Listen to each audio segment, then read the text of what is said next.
Continuando então, nós vamos tratar um pouquinho das fontes do direito agrário. Todo o ramo do direito, não só o direito agrário, ele tem as chamadas fontes primárias ou diretas e as fontes secundárias ou indiretas. Então, o que a gente tem que entender sobre essas fontes? A fonte direta é aquela de onde diretamente sai a aplicabilidade daquele determinado conceito, daquela determinada disciplina.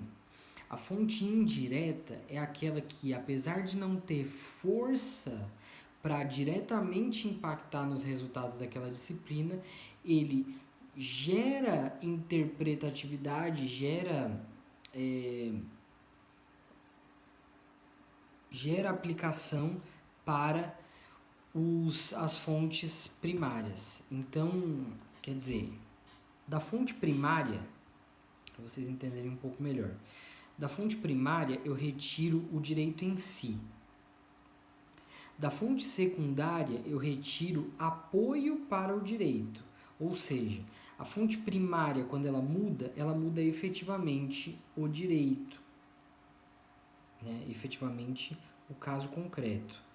Quando a fonte secundária muda ou quando ela tem alguma aplicação, ela vai dar suporte para o conceito, a fonte primária. Então, se a fonte secundária muda e a fonte primária não muda, isso não tem aplicabilidade no caso concreto. As fontes primárias, para vocês entenderem, pessoal, são as leis e são os costumes. No direito agrário, os costumes são ainda mais importantes do que em outros ramos do direito. A gente vai ver um pouquinho mais para frente o porquê disso, né? Porquê de serem tratados de forma diferente. Mas os costumes aqui, eles têm uma aplicação muito, muito, muito importante. E as fontes indiretas são doutrina e jurisprudência. Então agora acho que fica até mais claro de entender o seguinte: se a doutrina cria uma nova forma de pensamento, isso não vai alterar a lei, não vai alterar o caso concreto.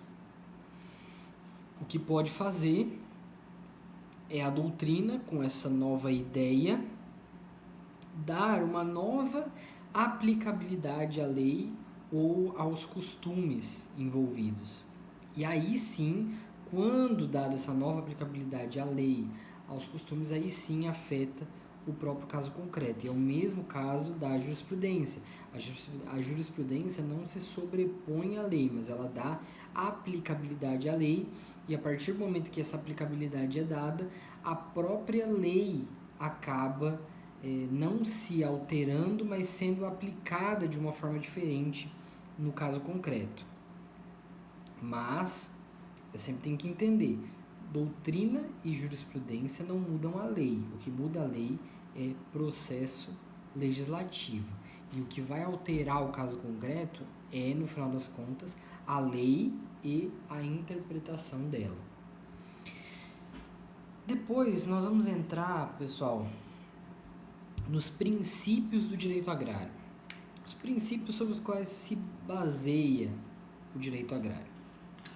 O primeiro princípio é o princípio do monopólio legislativo da União. Isso quer dizer que, segundo a nossa Constituição, só quem pode legislar sobre o direito agrário, só quem pode alterar as normas agrárias é a União.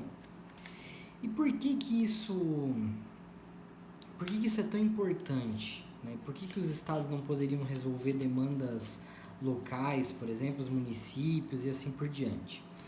Porque a gente tem que entender que a situação agrária, conforme aquele histórico que a gente viu na outra parte da aula, a situação agrária ela foi gerada por um movimento nacional, um movimento que aconteceu em todo o país.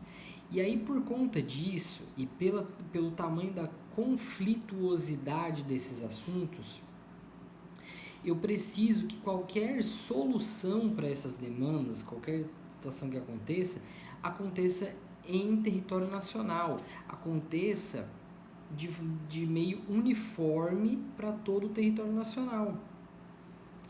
Porque senão eu vou ter demandas locais, regionais, e que vão se sobrepor, inclusive, à legislação nacional no sentido de eu vou resolver daí demandas regionais que são resolvidas, por exemplo, de uma forma no Mato Grosso, de outra forma no Pará, de outra forma no Rio Grande do Sul e assim por diante. Então, quando a gente fala de conflito agrário, isso é um tanto perigoso, essa resolução de demandas pontuais pelos estados e pelos municípios.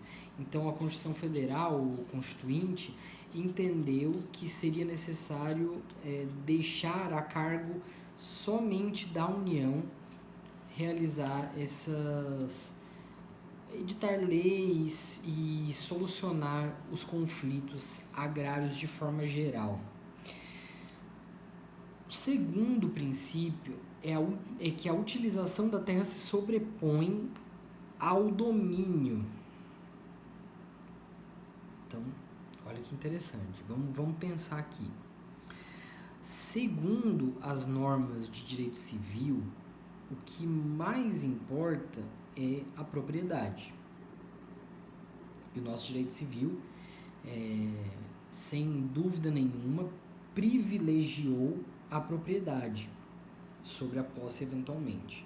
Mas a gente tem que ver que o histórico do direito agrário, ele nos dá uma outra solução para o problema, né? Principalmente por conta dessa questão da produtividade dessas terras, principalmente por conta da forma como essas terras foram distribuídas, de uma forma totalmente irregular, atropelada, da forma como tinha que ser na época, talvez, para gerar uma colonização, para gerar um desenvolvimento do país, aqui mesmo no estado. Foram várias as pessoas que vieram para cá sem título, sem qualquer documento de comprovação e acabaram ficando, acabaram produzindo, acabaram formando cidades e ajudando o desenvolvimento do país.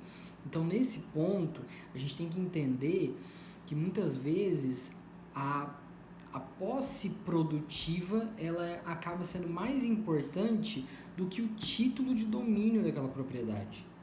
É muito mais importante para o direito agrário, isso é uma regra que a gente tem que ter na cabeça, é muito mais importante para o direito agrário uma pessoa, um posseiro que esteja produzindo dentro da propriedade do que um proprietário que deixe uma terra vazia, sem produção, sem utilização adequada. Então, o direito agrário vai sempre privilegiar essas pessoas que dão a devida aplicabilidade para a terra e que ajudam, portanto, por consequência, né, o desenvolvimento do país. O terceiro, que está muito ligado com isso também, é o princípio da primazia da utilização da terra.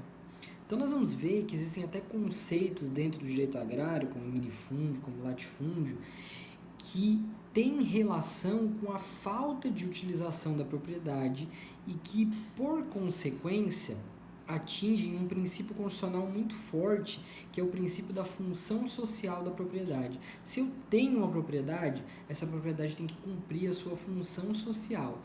Eu tenho que dar a destinação adequada para essa propriedade para que eu no futuro não corra o risco, inclusive, de perdê-la. Nós vamos ver que tem casos na legislação de perda de propriedade por conta da falta de utilização, ou falta de utilização adequada, ou produtividade muito baixa e assim por diante. Então aqui, dentro da nossa disciplina, a gente vai ver que um dos princípios mais básicos, talvez, dentro do direito agrário, é justamente a primazia da produção da propriedade.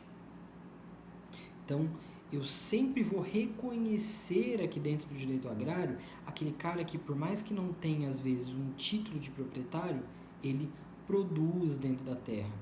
Ele dá a destinação adequada conforme a lei, cumpre a função social da propriedade e, portanto, merece que aquela propriedade seja sua, não por conta especificamente da forma como aquilo foi adquirido, mas sim pela forma como aquela propriedade é utilizada, é posta em prática. Nós vamos ver que existem diversas formas de fazer isso, né? Eu tenho desde uma propriedade familiar até uma empresa rural e assim por diante, mas seja qual for a forma